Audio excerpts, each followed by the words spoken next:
प्रथम सुमरो हे माँ सरस्वती के आहे भूलली है अथरिया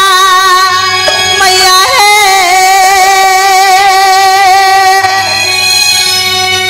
कंठ में बसा है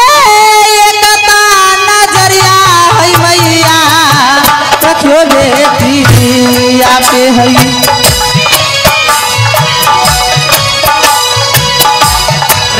हसा हाय मैया बेटिया पे आए रही हसा है मैया अदू बेटिया पे है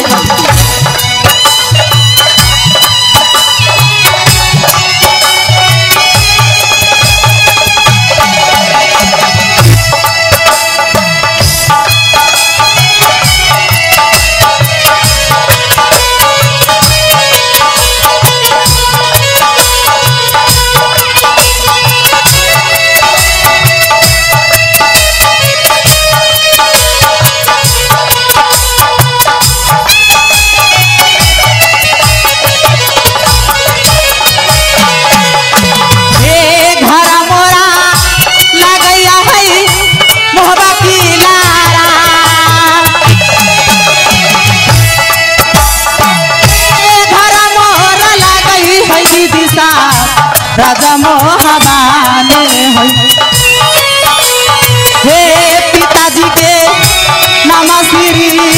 आलसी है मैया जी के नाम लागे है सती सोनमा में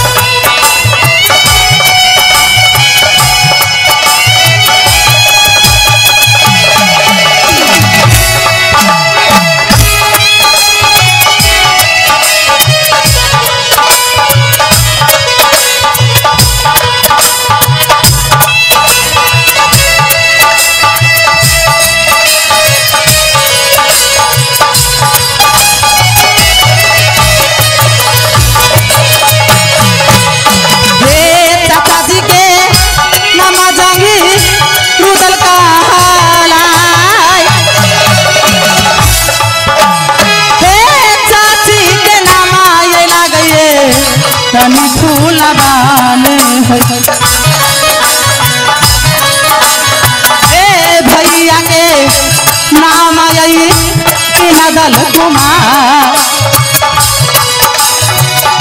छोटका भैया के नाम बाबू आम जी पाने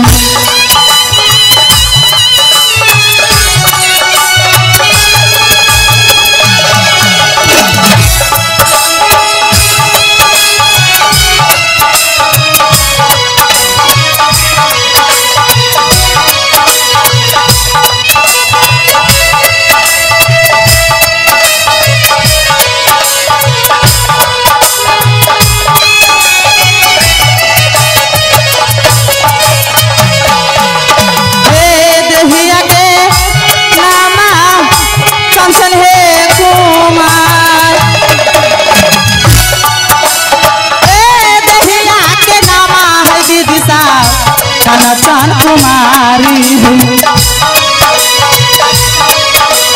हे दीदिया बा सुनल है बतिया हमार नहीं है जानी है दीदी है जगत दुनिया में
नहीं रे जान रे जग दुनिया आबा देवी सोना लेके गई सैरो गई बाली गे नहीं जाना है देवी जग दुनिया में हुई हे रही हसा भाई मैया बेटिया पे आए रही हसा भाई मैया बेटिया पे आए हे एक ताना जरिया मैया कछो बेटिया। तो हाली जी बाबूजी मेरा घर मोहब्बत की नाराज करता है और पिताजी का नाम सी अल्लाह सिंह, चाचा जी का नाम जंगीर उदल, मेरी माँ की नाम रानी सोना, चाची का नाम रानी फूला, मेरे भाई का नाम इंदल कुमार, छोटा भाई का नाम अमरजीत कुमार, मेरी ही नाम कंचन कुमारी पड़ती है। तो इसमें भी जा रही हूँ अपनी माँ से ऑर्डर लेकर के सुप्ती मोनी खेलने के लिए जाऊंगी। डगरिया है दीदी है रंगा महला के